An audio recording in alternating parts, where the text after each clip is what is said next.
뭐 보시면 예전에 임플란트를 이렇게 하셨는데 임플란트를 하신 채로 그냥 계셨더라고요. 왜 그러셨냐 했더니 중간에 치과가 뭐 없어졌다고.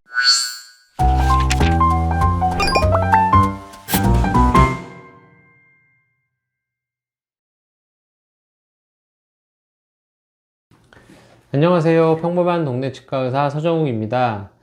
오늘 또 소개해드릴 내용은 이제 그 무치약 임플란트를 하는 경우에 좀 더 또 표현이 그렇긴 하지만 좀 잔머리를 잘 굴려가지고 좀 더 쉽게 할 수 있는 방법을 소개해 드리려고 해요.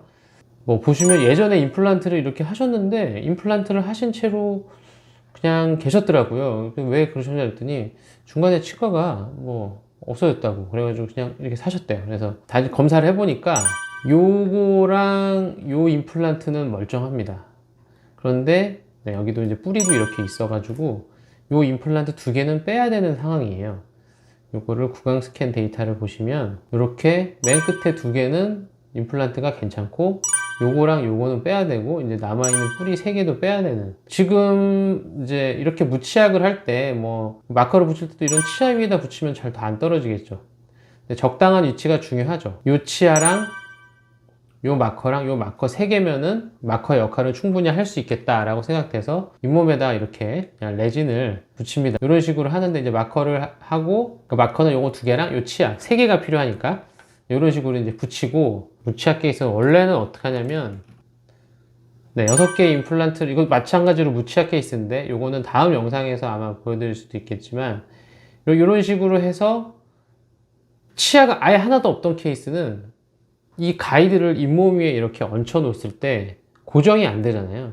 손으로 잡고 하기엔 너무 불안정하단 말이죠. 하악은. 상악은 입 천장이 있어도 불안정하기 때문에 앵커를 하는데, 그래서 뭔가 이렇게 고정을 시켜 놓는 거죠. 그래서 임플란트를 하기 전에 이런 식으로 앵커를 먼저 해놓고 저 가이드를 뼈에 고정해 놓고 임플란트를 하는 거죠. 무치약에서는 그래서 대부분 이런 앵커를 사용합니다. 그런데 저는 웬만하면 저 앵커를 안 하려고 하죠. 왜냐면 저 과정이 굉장히 복잡하거든요. 과정 복잡한, 그러니까 디자인부터 뭐 여러 가지로 저거 앵커를 하기 위해서 하는 일들이 추가가 많이 되는데, 그래서 저는 웬만해서는 아무리 흔들리는 치아도 뽑지 않고 그걸 이용해서 먼저 한다고 했죠. 요 두 개의 임플란트 남겨놓는다고 했고, 이 임플란트랑 요 임플란트랑 나머지는 뺀다고 했어요. 뺄 계획을 가지고 있지만 이거를 미리 빼지 않고요, 수술하기 전까지 일단 놔두는 거죠. 이 위치에 뺄 임플란트나 치아 말고 다른 데에 임플란트를 들어갈 수 있잖아요.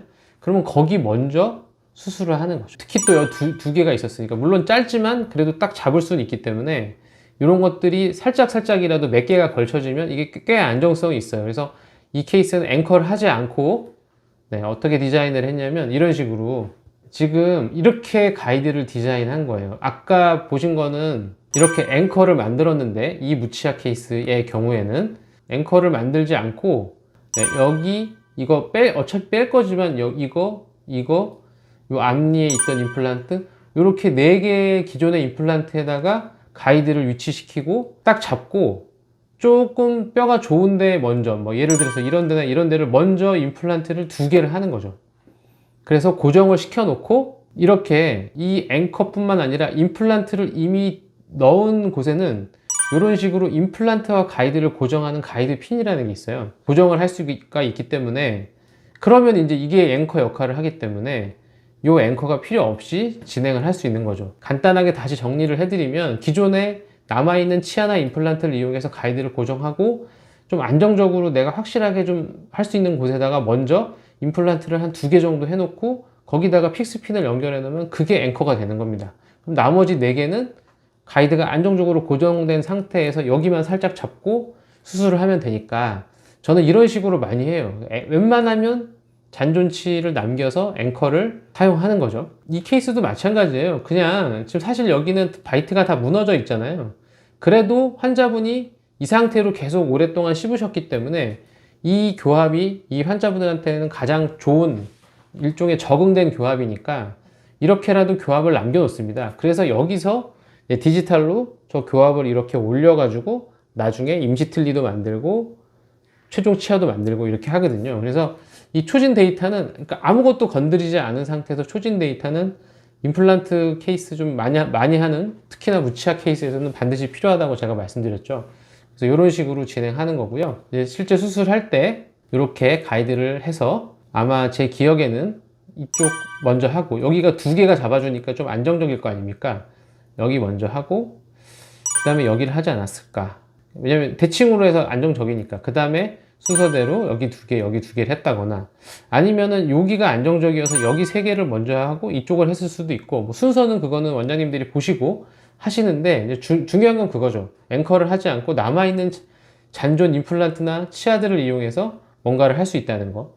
여기는 뭐 마침 임플란트가 있었지만 치아가 남아있는 경우에도 그렇게 많이 하거든요. 이거와 이거는 튼튼한 임플란트고 요거하고 요거는 뺄 임플란트인데 이 4개의 임플란트를 이용해서 6개의 임플란트를 한 거죠. 제가 한 거는 이거 이 중간에 얼마든지 이 임플란트 발치할 임플란트랑 상관없이 또 디자인을 제가 또 마침 그렇게 위치상으로도 그렇게 돼서 이런 식으로 한 거예요. 그리고 나중에 다 끝나고 나서 이 임플란트랑 이 임플란트는 나중에 뺐어요. 이렇게 된 거죠. 6개를 제가 한 거고 나머지 맨 뒤에 2개는 남아 있는 거죠. 오늘은 제가 말씀드리는 게 무치아 케이스에서 초진 데이터 반드시 찍어 놓으시고 초진 데이터 반드시 잘 보관해 놓으시고 잔존치가 아무리 흔들려도 몇 개라도 남아 있으면 그거를 이용해서 생각보다 편하게 할 수 있다. 그 앵커를 디자인해 보시고 앵커를 수술을 해 보신 분들은 그게 얼마나 힘들고 좀 복잡한 일인지 아실 거예요. 그래서 그렇게 하지 않고 그러니까 이것도 상황 잘 봐서 하셔야죠.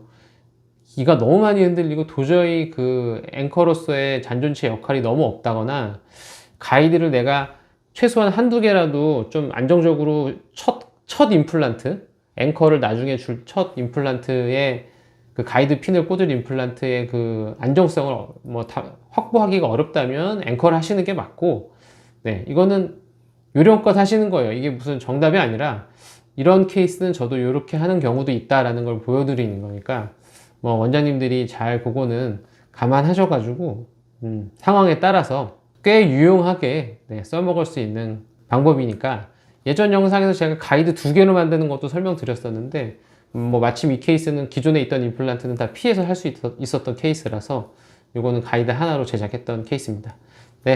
오늘도 그 무치아 임플란트 할 때 가이드 사용법에 대해서 또 하나의 요령 알려드렸습니다. 감사합니다.